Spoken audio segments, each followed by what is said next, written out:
The sirens had been screaming for 3 days straight when Sergeant Marcus Cole finally stopped hearing them. His ears had grown numb to the constant wailing, just as his heart had grown numb to the endless destruction around him. The alien ships hung in the sky like dark clouds that never moved, their weapons raining fire upon what remained of New Geneva. Marcus pressed his back against the crumbling wall of what used to be a hospital. His rifle was almost empty, his armor was cracked in 17 different places, and he had not slept in nearly 4 days. Around him, the city burned. Buildings that had stood for centuries now lay in ruins, their ancient stones mixing with modern glass and steel in mountains of rubble. He was alone. The last member of his squad, Private Tors, had died 2 hours ago while trying to rescue civilians from a collapsed shelter. Marcus had carried her body to a small park and buried her under a tree that somehow still stood despite everything. He had no time for words or prayers. The enemy would not wait. The Vorthen had arrived 6 months ago. Their fleet had emerged from some kind of portal near Jupiter, and within weeks they had destroyed every human defense station between there and Earth. The United Nations Space Fleet, humanity's proud achievement after 50 years of development, had lasted exactly 11 days against them. Now the Vorthen were here on the ground, and they were not interested in talking. Marcus checked his ammunition. 7 rounds left. He also had his combat knife, 3 grenades, and a broken radio that only produced static. Not much for fighting an alien army, but it was what he had. A sound made him freeze. Footsteps, but not human ones. The Vorthen walked on 4 legs, their bodies covered in hard shells like insects. They were taller than humans, stronger, and their weapons could cut through steel like paper. Marcus had seen entire platoons vanish in seconds when the Vorthen focused their fire. He carefully looked around the corner. 3 Vorthen soldiers were moving through the street, their weapons held ready. They were searching the ruins, probably looking for survivors. Behind them walked something Marcus had not seen before. It was a Vorthen, but different. Larger, with bright markings on its shell and a flowing cape that seemed wrong on such a creature. An officer, Marcus thought, may be important. The smart thing would be to hide, let them pass, save his ammunition for when it mattered. But then Marcus saw what 2 of the soldiers were carrying. Human bodies. They were tossing them into a pile in the middle of the street like they were garbage. Men, women, children, all thrown together without care or respect. Something inside Marcus changed. The numbness that had protected him for days suddenly cracked and broke apart. Rage, pure and hot, flooded through him. He had lost his family in the first wave of attacks. He had lost his friends, his fellow soldiers, his entire world. And now these creatures were treating human bodies like trash. He did not think, he acted. Marcus stepped out from behind the wall and fired. His first shot caught a Vorthen soldier in the head, right between its 4 eyes. The creature dropped without a sound. His second shot hit another soldier in the leg, making it stumble. The third shot finished it off. The remaining soldier and the officer spun toward him. Marcus was already running, moving from cover to cover as their weapons tore up the ground where he had just been standing.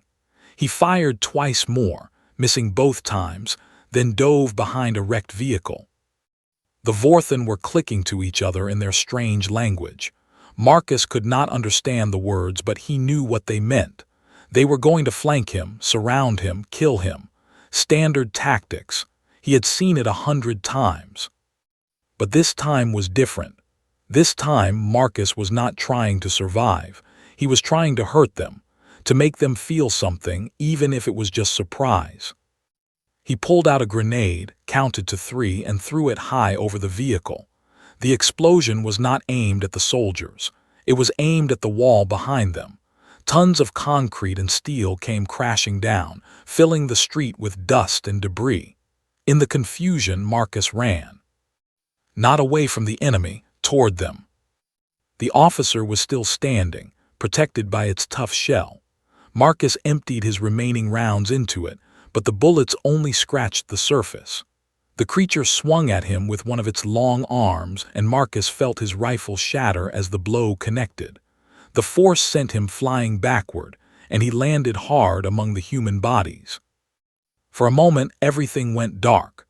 When his vision cleared, the officer was standing over him, its weapon pointed at his face. It spoke in broken human words, its voice harsh and strange. "You fight alone, you cannot win. Why do you resist?" Marcus looked up at the alien. He looked at the pile of bodies around him. He thought about Tors, about his squad, about his family, about Earth and all its history, all its mistakes and achievements, all the billions of lives that had been lived on this small blue planet. "Because someone has to," he said. The officer made a sound that might have been laughter. "Your kind is finished. Your world is ours. This is the natural order. The strong take from the weak." Marcus smiled. It was not a nice smile. "You think you're strong because you have better weapons, because your ships are faster and your armor is thicker."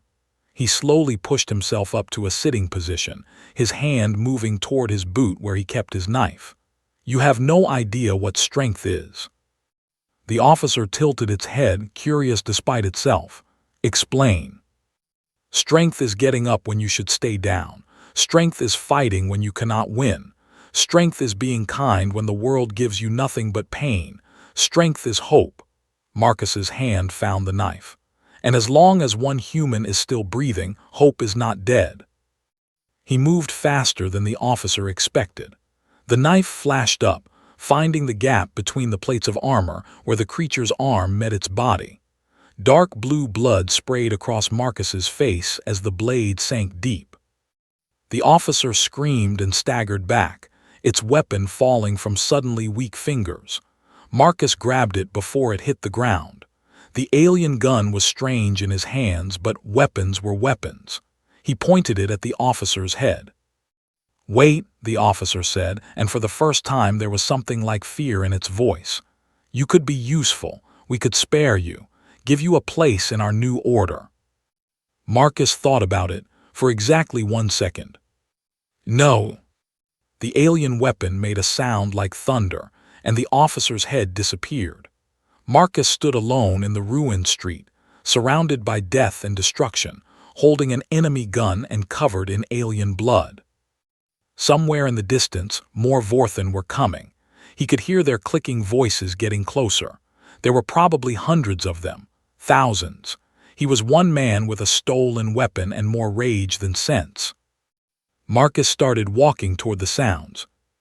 3 blocks away, hidden in the basement of a collapsed building, a group of survivors watched through a crack in the rubble. They were mostly civilians, but a few soldiers were among them. They had all given up hope. They were just waiting to be found, waiting to die. Then they saw something they would never forget. A single human soldier walked through the burning streets, firing at everything that moved. Vorthen fell before him like wheat before a scythe. He should have died a dozen times, but somehow he kept moving, kept fighting. When one weapon ran out, he picked up another. When he was surrounded, he broke through. When he was wounded, he kept going. One of the civilians, a young woman named Elena, started to cry, not from sadness but from something else, something that had been dead inside her for months. "He's still fighting," she whispered. "He's still fighting for us." The oldest soldier among them, a gray-haired man who had lost his entire company in the first weeks of the war, slowly stood up. His bones ached, his spirit was broken, and he had been ready to give up. But watching that lone figure refuse to surrender made him feel something he thought he had lost forever. "If he can fight," the old soldier said, "then so can we." He picked up his weapon and started for the exit. One by one, the others followed. Outside, Marcus had no idea that his desperate stand was being watched. He had no idea that his refusal to surrender was lighting a spark in the darkness. He was just doing what he had to do, what his training and his heart demanded. He was fighting, not because he could win, but because he could not do anything else. The Vorthen were everywhere now, flooding into the streets. Marcus ducked into a building, ran through its empty rooms, and emerged on the other side. He was looking for something, anything, that could hurt them worse than he already had. Then he found it. Sitting in the middle of a parking lot, abandoned but intact, was a human battle tank. One of the new ones, with the reinforced armor and the plasma cannon that had proven somewhat effective against Vorthan shields. It must have been left behind when its crew was killed, and somehow the aliens had not found it yet. Marcus ran toward it, expecting to be shot down at any moment, but luck or something like it was with him. He reached the tank, climbed inside, and found the controls still active. The power cells were at 40%, enough for what he had in mind.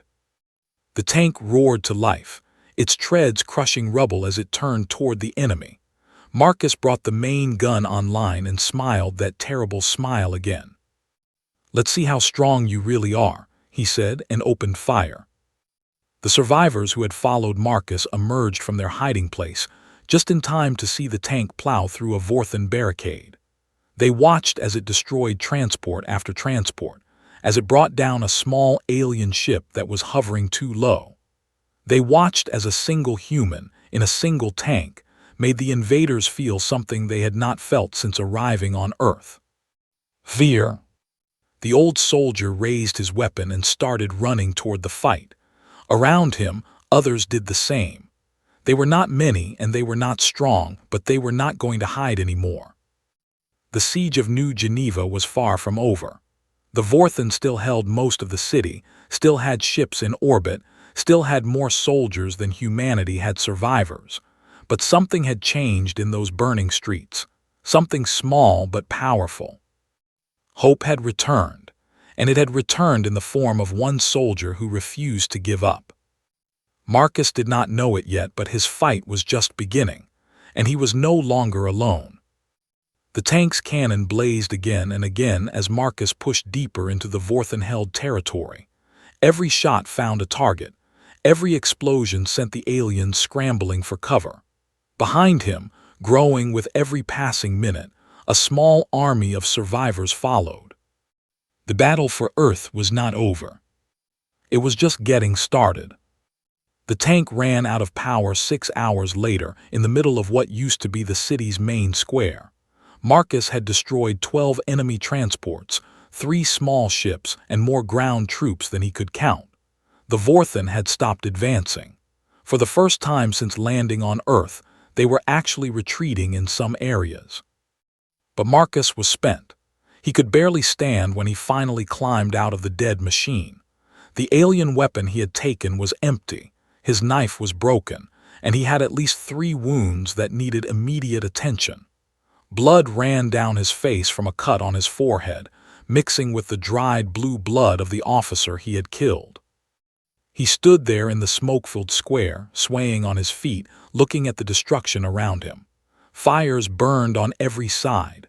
Vorthan bodies lay scattered among the rubble, and somewhere in the distance, human voices were calling out. The survivors had caught up to him.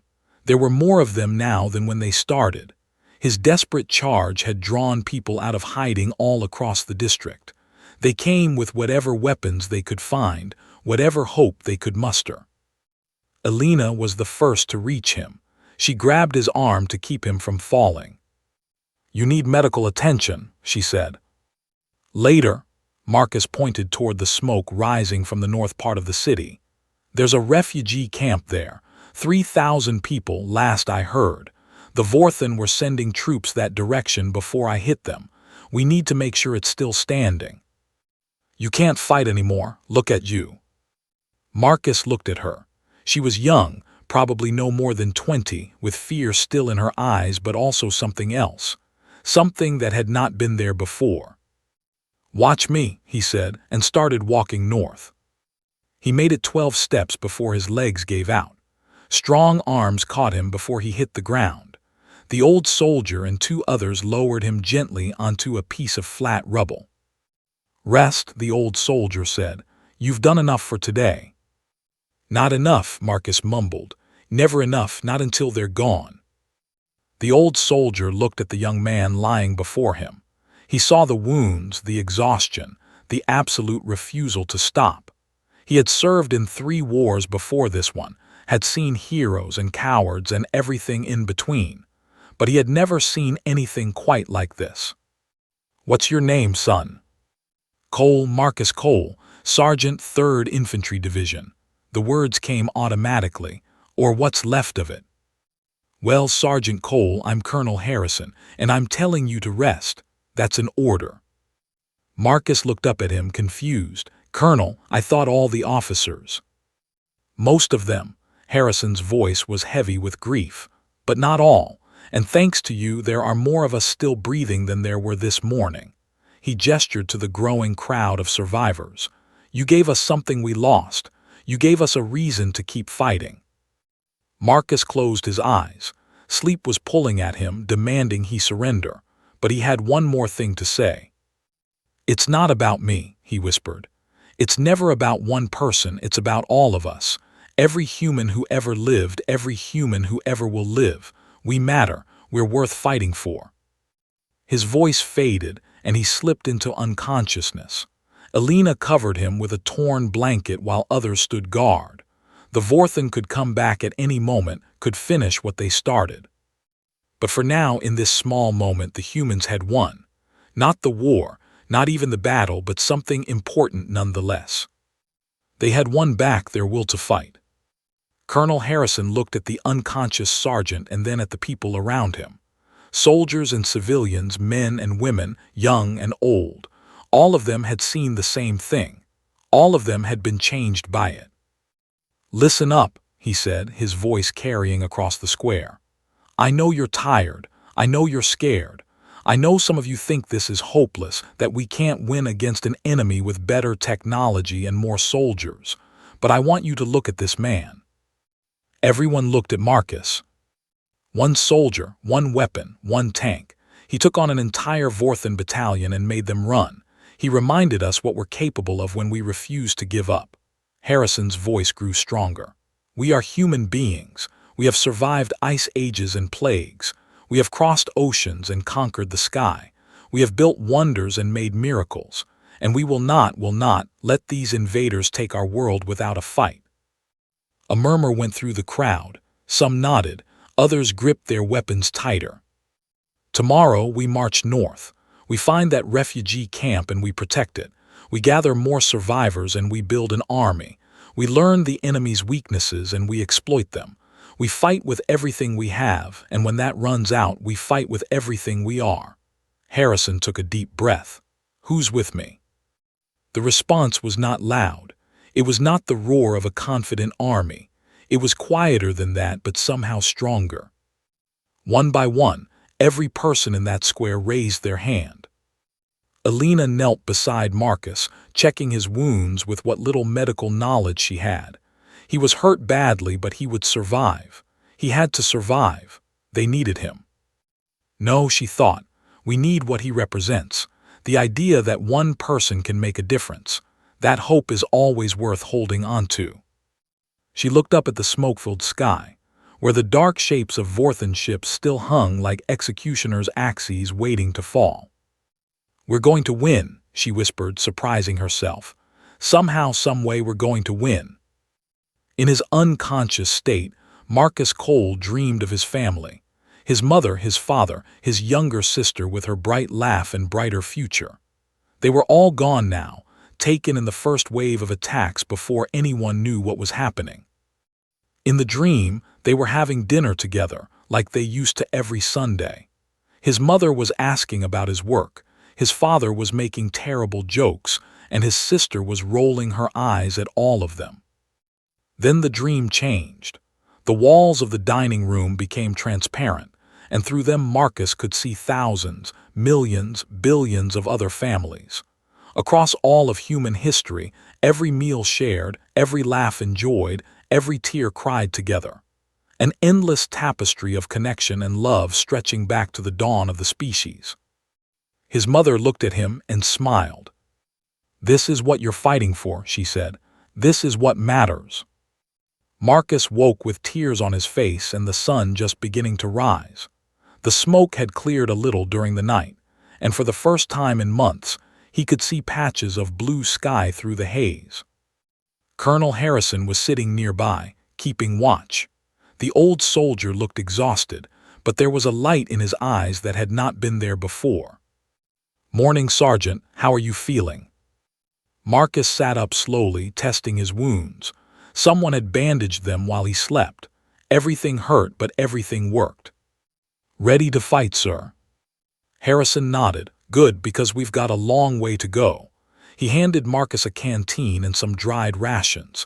"Eat, drink, we move in an hour." Marcus ate without tasting the food, his mind already planning the day ahead.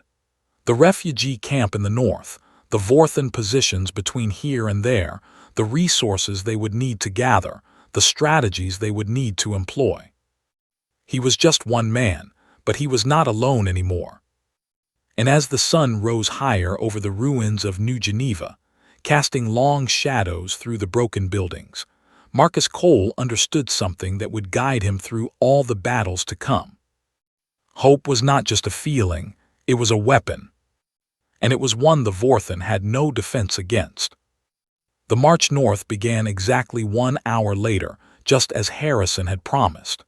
They numbered fewer than 200, a ragged collection of soldiers and civilians, armed with a mixture of human weapons and scavenged alien technology.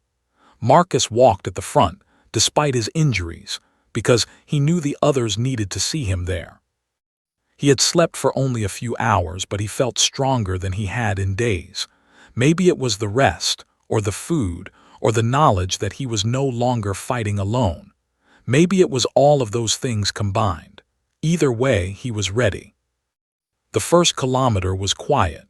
The Vorthan had pulled back during the night, regrouping after their unexpected losses, but Marcus knew that would not last. They were not the kind of enemy that stayed surprised for long. He was right. They encountered the first patrol at the edge of the commercial district. 12 Vorthan soldiers, moving in their standard hunting formation. 3 months ago, that would have been enough to kill everyone in Marcus's group twice over. But 3 months ago, they had not learned how the Vorthan fought. They had not studied their patterns, their weaknesses, their blind spots. Now they knew. Marcus signaled for the group to halt. He handpicked 10 of the best fighters and moved them into position. The rest stayed back, hidden in the ruins. The attack was fast and precise. They hit the Vorthan from 3 directions at once, targeting the gaps in their armor that Marcus had discovered the day before. In less than a minute, all 12 aliens were dead. The humans had not lost a single person. When the main group caught up, they stared at the bodies with something like wonder. "They can be killed," Alina said softly. "They're mortal," Marcus replied. "Just like us. They bleed, they die. They're not gods or demons. They're just an enemy, and enemies can be beaten." They kept moving. Over the next 4 hours, they encountered 3 more patrols. Each time, the humans came out victorious. Each victory made them stronger, more confident, more willing to believe that they had a chance. By midday, they had reached the outer edge of the refugee camp. It was still standing. The camp was a collection of temporary shelters built in what used to be a park. High walls of scrap metal and concrete surrounded it, and armed guards watched from makeshift towers. When they saw Marcus's group approaching, there was a moment of tense silence. Then someone recognized the insignia on his uniform. "3rd Infantry," a voice shouted from the walls. "They're human, open the gates." The gates swung open, and Marcus led his people inside. What he saw made his heart ache with both pain and hope. 3,000 people, just as he had heard. Maybe more. Families huddled together in small tents. Children playing in the dirt, trying to pretend the world was still normal. Elderly men and women sitting in silence, their eyes hollow but their hearts still beating. And everywhere signs of resistance, weapons being cleaned, walls being reinforced, plans being made. A man approached Marcus, his hand outstretched. He was tall and thin, with the look of someone who had once been important in the old world. "I'm David Kim. I was the deputy mayor before." He gestured vaguely at everything. "Thank you for coming. We saw the explosions yesterday, the smoke from the south. We thought everyone was dead." "Not everyone," Marcus said. "Not yet." Kim nodded slowly. "We've been trying to hold on, rationing food, treating the wounded, keeping people calm. But we're not fighters. Most of us don't know which end of a gun to hold." "Then we'll teach you." Marcus looked around the camp, already planning. "This place is good, but it's not enough. Too exposed. The Vorthen will find it eventually, and when they do, they'll hit it with everything they have." "What do you suggest?" Marcus pointed toward the mountains visible in the distance, beyond the edge of the city. "There's an old military base about 20 kilometers in that direction. Underground bunkers, weapons storage, defensive positions. If we can get there and hold it, we'll have a chance." 20 kilometers through enemy territory, with 3,000 civilians, including children and elderly. "It won't be easy, but nothing worth doing ever is." Kim stared at him for a long moment. Then slowly he smiled. "You're either very brave or very crazy, Sergeant." "Probably both," Marcus admitted. "But I'm also not giving up, and neither should you." The planning took the rest of the day. Marcus and Harrison worked with the camp's few military personnel to organize the survivors into groups. Fighters, medical staff, scouts, and caretakers for those who could not walk on their own. They gathered supplies, mapped routes, and prepared for a journey that would be the most dangerous thing any of them had ever attempted. As night fell, Marcus stood on one of the guard towers looking out at the dark city. Somewhere out there, the Vorthen were regrouping, planning their next move, probably wondering how a single human had caused so much damage. Elena climbed up to join him. "You should be resting," she said. "So should you." They stood in silence for a while, watching the stars appear one by one through the breaks in the smoke. "Do you really think we can make it to that base?" she asked. Marcus thought about the distance, the dangers, the sheer impossibility of what they were trying to do. "I don't know," he admitted. "But I know we have to try. If we stay here, we die. If we run, we die eventually. The only way to survive is to fight, and the only way to fight is to have something worth fighting for." He turned to look at her. In the dim light, she looked younger than her years, scared but determined, like so many of the others. "We're worth fighting for," he said. "All of us. Every single human being on this planet. We didn't ask for this war, but we're going to finish it." Elena nodded. "I believe you." "Good, because tomorrow is going to be hell." She laughed despite herself. It was a small sound, but it was real. "I'll see you in the morning, Sergeant Cole." "Call me Marcus." "I'll see you in the morning, Marcus." She climbed down from the tower, leaving him alone with his thoughts. Marcus looked up at the stars again, wondering if there were other planets out there like Earth, other species fighting their own battles against impossible odds. Then he pushed the thought aside. It did not matter. What mattered was here and now. What mattered was the 3,000 people sleeping behind him, trusting him to get them somewhere safe. He would not fail them. He could not fail them. The march to the military base began at dawn, and it was everything Marcus had feared it would be. 3,000 people moved slowly, especially when many of them were children, elderly, or wounded.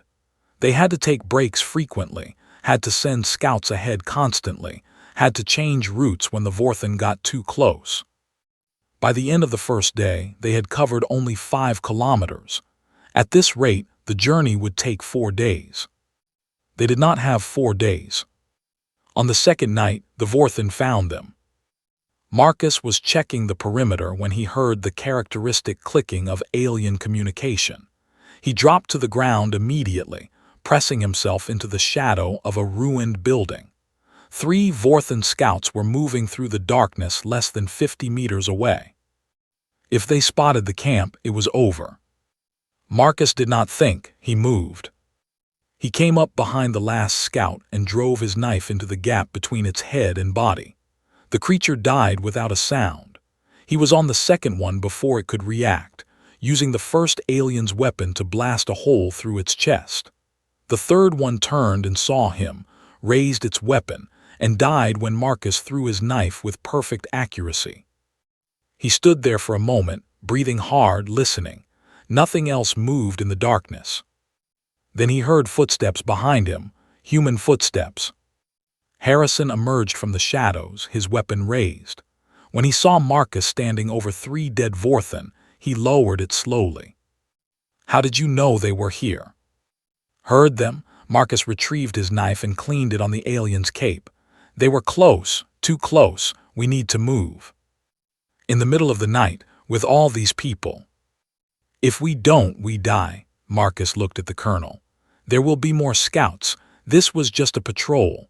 When they don't report back, the Vorthen will send a larger force. We need to be gone before that happens." Harrison nodded. He did not like it, but he understood. "I'll give the order." Waking 3,000 terrified people in the middle of the night and telling them to march through enemy territory was not easy. Many of them were exhausted, sick, scared. Some refused to move at first, but Marcus walked among them, speaking quietly, encouraging, sometimes just holding hands with those who needed it most. "We're going to make it," he told them. "I promise, just a little further, just a little longer." He did not know if the promise was true, but he knew they needed to hear it. They marched through the night, stumbling over rubble, helping each other when they fell. Children were carried by strangers. Old men leaned on young soldiers. The wounded bit back their screams of pain to keep from alerting the enemy. It was the hardest thing Marcus had ever done, and he had done nothing but fight for the past 6 months. But somehow they kept going. By dawn, they had covered another 8 kilometers. The military base was close now, visible as a dark shape against the mountains. They were going to make it. Then the Vorthen attacked. They came from everywhere at once, a full battalion that must have been called in when the scouts did not return.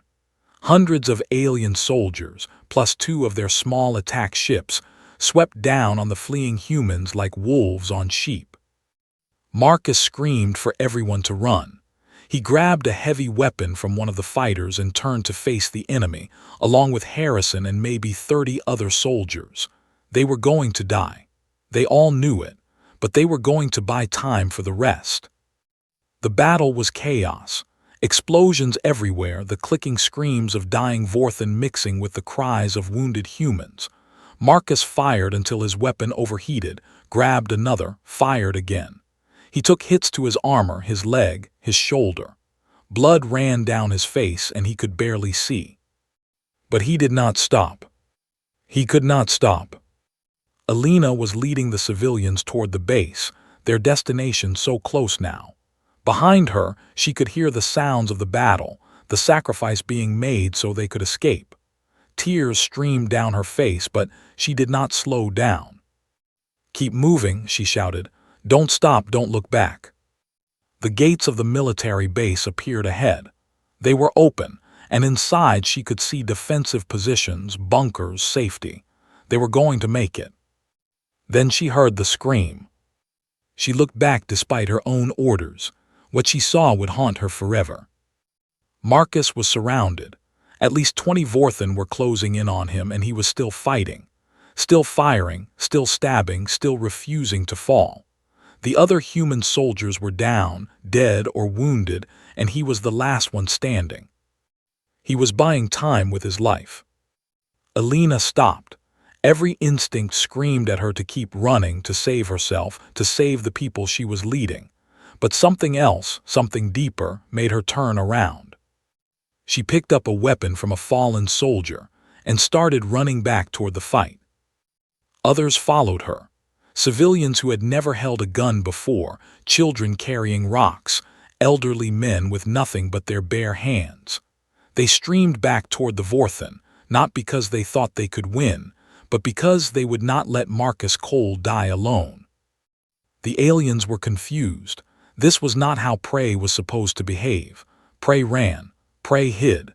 Prey did not charge towards certain death with nothing but hope in their hearts. Marcus saw them coming and felt something break inside him. Not his body, though that was already broken. Something else. Some last wall he had built around his heart.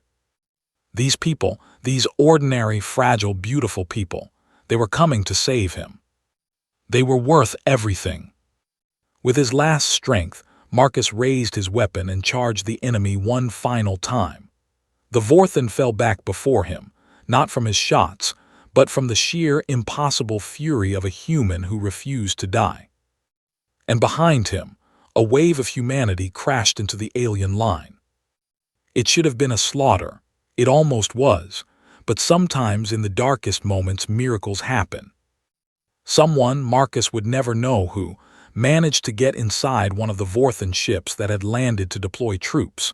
They turned its weapons on the enemy forces, raking the alien soldiers with devastating fire.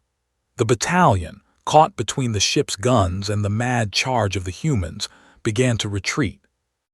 And then they were running. The mighty Vorthan, conquerors of 100 worlds, were running from a group of civilians and one half-dead soldier. Marcus collapsed as the last enemy disappeared from sight. Alina caught him before he hit the ground, cradling his head in her lap. "You crazy, wonderful fool," she whispered. "You did it." Marcus looked up at her, at the smoke-filled sky, at the faces of the people he had saved. He was dying. He could feel it. Too much blood lost, too many wounds, too much damage that no amount of will could repair. But it was enough. They were safe. They would reach the base. They would survive and rebuild and fight and eventually, someday, win. "Promise me," he whispered. "Promise me you won't give up." Alina was crying openly now. "I promise." "Tell them," his voice was fatting. "Tell them what they showed me today, that ordinary people can be heroes, that hope is stronger than fear, that humanity is worth fighting for." "I'll tell them, I'll tell everyone." Marcus smiled. It was a peaceful smile, without the rage that had driven him for so long. "Good," he said. That's good." His eyes closed, and the soldier who had held the line against an interstellar empire finally rested. But his story was not over. It was just beginning. Alina carried his body to the military base herself, refusing help even when her arms screamed in protest. She laid him in the center of the main bunker and stood guard over him while others secured the facility. When everything was settled, when the wounded were being treated and the defenses were being prepared, Colonel Harrison gathered everyone together.